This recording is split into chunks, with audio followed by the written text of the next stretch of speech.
नमस्कार, मैं हूं आपके साथ प्रिया सिंह सोमवंशी और देखिए हम आप पहुंचे हैं गोरखपुर और हमारे साथ मौजूद है गोरखपुर से सांसद रवि किशन जी। और इस बार चुनावों को लेकर कितनी कमर कसी है बीजेपी ने, इस पर सीधा सवाल करेंगे। और देखिए रवि किशन जी अपनी बेबाक राय के लिए, अपनी बेबाक जवाबों के लिए जाने जाते हैं। तो सबसे पहला सवाल रवि जी आपसे ये है कि इस बार गोरखपुर का उत्तर प्रदेश में चुनावों का माहौल दम बा या कुछ कम बा? इतना कहब की जिंदगी झंड बा, लुटेरा विरोधी लोग कौने बात के घमंड बा। आज आप देख रही हैं मैम, आपका स्वागत है इस गोरखनाथ की पावन धरती पर। यशस्वी प्रधानमंत्री नरेंद्र मोदी जी के, पूज्य योगी महाराज की राज सरकार की क्या क्या कार्यशैली रही, क्या क्या हम लोगों ने 2014 से लेके 2021 तक दिया, 2017 से लेके उत्तर प्रदेश में 2021 तक दिया, वो सारी योजनाओं को हम लोग कैसे गांव-गांव के ग्रामीणों तक पहुंचा जाएंगे, कैसे कोविड में हमने काम किया, कैसे कोरोना में भारतीय जनता पार्टी के 18 करोड़ कार्यकर्ता बाहर निकले।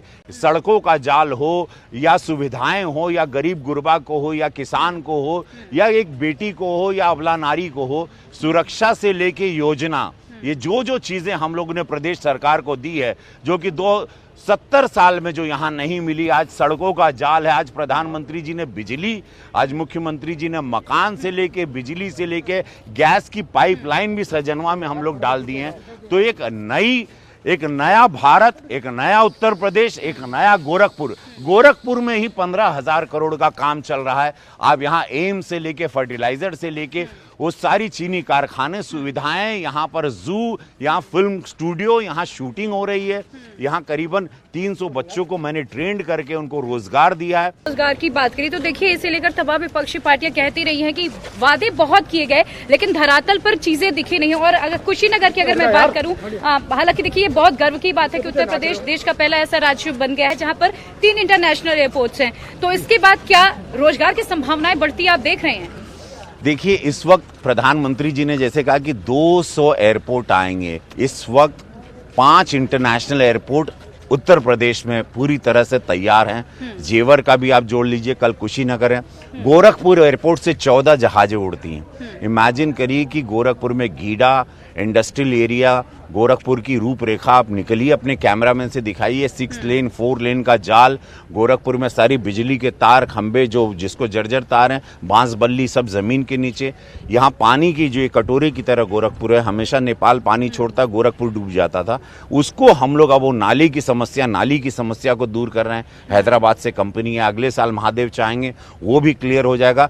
मतलब ऐसा समय और युवाओं में जोश और रोजगार और एक भरोसा इस निस्वार्थ भारतीय जनता पार्टी पे। देखिए पहली बात तो यशस्वी प्रधानमंत्री जी निस्वार्थ हैं, स्कैम नहीं हुआ है, करप्शन 0 है, लॉ एंड ऑर्डर फैंटास्टिक, बेटी बहनें सब लोग बाहर निकल रही हैं, काम पर जा रही हैं, लोग सुरक्षित, व्यापारी वर्ग सुरक्षित महसूस कर रहा है। ये सारी सुविधाएं ये कभी नहीं थी। चूंकि मैं उत्तर प्रदेश के खांटी गांव का लड़का हूं, तो मुझे पता है कि यहां पर क्या दशा थी, कितनी दुर्दशा थी।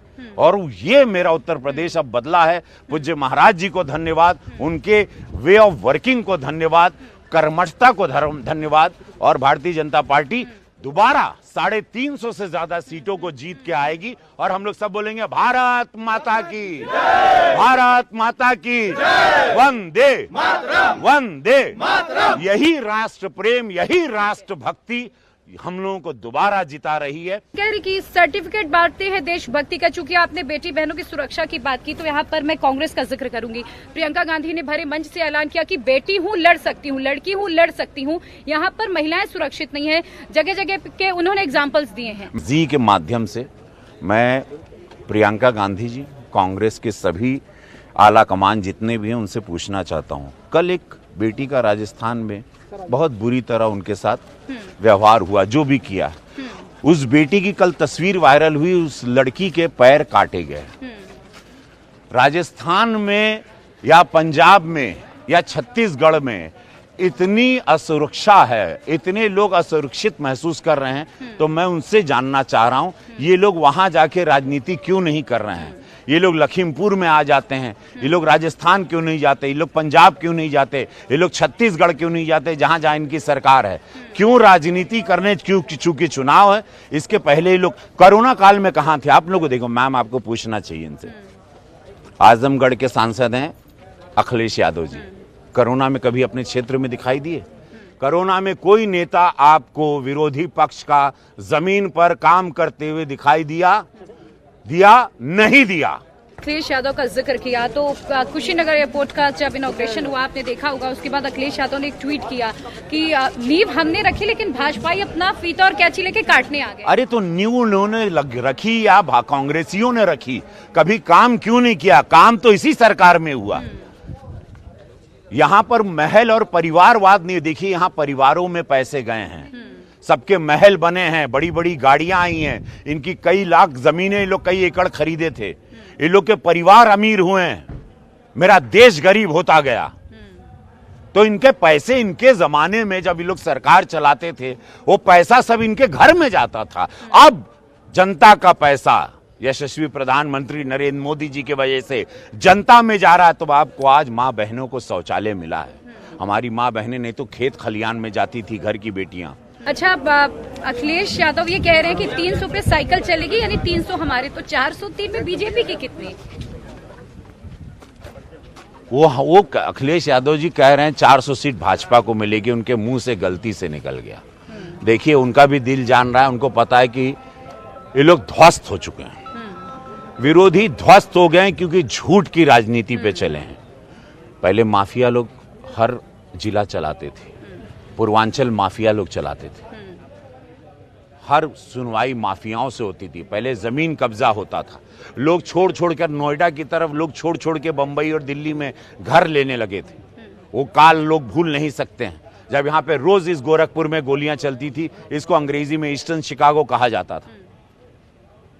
तो हम तो सब कुछ देखे हैं भोजपुरी सिनेमा करते हुए मैम, हम कोई गांव जिला हमसे बचा नहीं है। तो मैंने सारा अंधेरा देखा हुआ है, और चूंकि खुद मैं ग्रामीण, अब तो जाके पूज्य योगी महाराज जी की सरकार आई तो उप मुख्यमंत्री केशव प्रसाद मौर्य जी ने मेरे गांव में जौनपुर में सड़क बनवाई। मेरे गांव में सड़क नहीं थी 70 साल, अब जाके बिजली आई है मेरे गांव में। तो ये तो आक्रोश है, नहीं तो मेरे जैसा सुपरस्टार आदमी क्यों जनता के बीच में उतरा? मैं तो एक कंफर्टेबल लाइफ जी रहा था, अच्छे पैसे कमा रहा था। जब यही सब गुस्सा था कि देश की सेवा नहीं हो रही, उतरना पड़ेगा। प्रधानमंत्री मोदी जी को देखे, पूज्य योगी जी को देखे, अमित शाह जी को देखे, यही लोगों को देख के बल आया और हम भी जमीन पर उतर गए। अच्छा, जैसे कि अभी आपने जिक्र किया कि अखिलेश यादव अकेले रह गए, लेकिन राजभर का साथ उन्हें कल मिल गया है और हो सकता है कुछ दिनों में औपचारिक ऐलान भी हो जाए। और यहाँ पर मुझे लगता है ओवैसी का जिक्र भी जरूरी हो जाता है। वो ये कहते हैं कि देखिए मैं तो राजनीति की लैला हूँ, तो ऐसा तो नहीं कि पहले लैला के साथ गठबंधन की बात और अब लैला को अकेला छोड़ गए। देखिए लैला के साथ धोखा होना ही है, क्योंकि लैला की सोच ही धोखेबाज है। आज आपके जी के माध्यम से मैं समस्त देशवासियों को कहना चाहता हूं, गोरखपुर का सांसद रवि किशन शुक्ल आपका हीरो, आपका बेटा, हरी टोपी, लाल टोपी, पीली टोपी, नीली टोपी, गुलाबी टोपी, इनका समय चला गया। अब समय है भारत माता की जय का, अब समय है राष्ट्र प्रेम का, अब समय है प्रभु राम का। बोलो जय श्री राम, जय जय श्री राम। अब ये शक्तियां आई हैं, कितने 500 साल की लड़ाई के बाद तो हमको प्रभु राम का मंदिर मिला है। इसको जाने देंगे? इस समय को, इस स्वर्णमय समय को हम लोग जाने देंगे? कभी नहीं। अच्छा, एक सवाल जो शायद पूरी जनता जानना चाहती है, सीएम का चेहरा कौन? पूज्य योगी महाराज। तो ये डिक्लेयर कर रहे हैं आप? अरे हम क्या, कल प्रधानमंत्री जी ने किया। वो चेहरा, वो निस्वार्थ है, त्यागी है, मेहनत की है, कर्मठता है। कहाँ से लड़ेंगे वो? इस पर मैम हमने, ये हमारा संगठन है। देखिए हम लोग संगठन के कार्यकर्ता हैं। हमारे संगठन के, ये भारतीय जनता पार्टी को जानना बहुत जरूरी है, ये लेयर्स में काम करती है। हमारे संगठन है, हमारे आला कमान है, और वहां से आदेश आता है, उसका पालन हम सब करते हैं। चाहे मुख्यमंत्री जी हो, सांसद हो, विधायक हो, लोकल बूथ का कार्यकर्ता हो, भारतीय जनता पार्टी युवा मोर्चा हो, हम लोग सब संगठन के आदेश पर चलते हैं। इसीलिए हम लोग इतने शक्तिशाली हैं और हम लोग एक हैं। तो ये पत्ते कब खुलेंगे, इस बात पर फैसला? मैम ये आला कमान, ये बॉस, ये योगी जिंदाबाद, जिंदाबाद जिंदाबाद, ये फैसला आला कमान करेगा, लेकिन जिंदाबाद फैसला कब होगा? क्योंकि देखिए राजभर पलट जाते हैं। अगर मैं कहूँ, शायद ये शब्द उनके लिए गलत नहीं होगा कि पहले वो बीजेपी के साथ 2017 में, और देखिए कहा जाए कि पहली बार जीत का स्वाद उन्होंने बीजेपी के साथ ही चखा और जब 4 विधायक उनके आए, लेकिन फिर 2019 में अलगाव और अब असदुद्दीन का साथ देते देते वो एसपी में चले गए। कहीं ऐसा तो नहीं कि आने वाले समय में वो बीजेपी के साथ फिर से हो जाएं? मैम, आज मेरी बात महादेव माफ करे, क्षमा चाहें, मैं अपनी जुबान पे बोल रहा हूँ, लेकिन ये आज आप लिखित ले लीजिए, ठीक है? ये सब लोग मिलके पेड़ पे उल्टा भी लटक जाएंगे ना, तब भी भारतीय जनता पार्टी को हरा नहीं पाएंगे। जी, बहुत बहुत शुक्रिया रविकिशन जी, आपने अपना कीमती समय हमें दिया और तमाम मुद्दों पर बहुत ही बेबाक आपने सवाल भी तो ऐसे किए, हम आपको थोड़ा, हमको लगा आप यंग हैं, आप इतना सा, लेकिन आप इतना तैयारी करके आई हैं, आपने सब निकलवा लिया। मैं इतना कभी किसी चैनल पे बोला नहीं हूँ। आपको धन्यवाद जी के माध्यम से। बहुत शुक्रिया। Thank you ma'am. Thank you sir.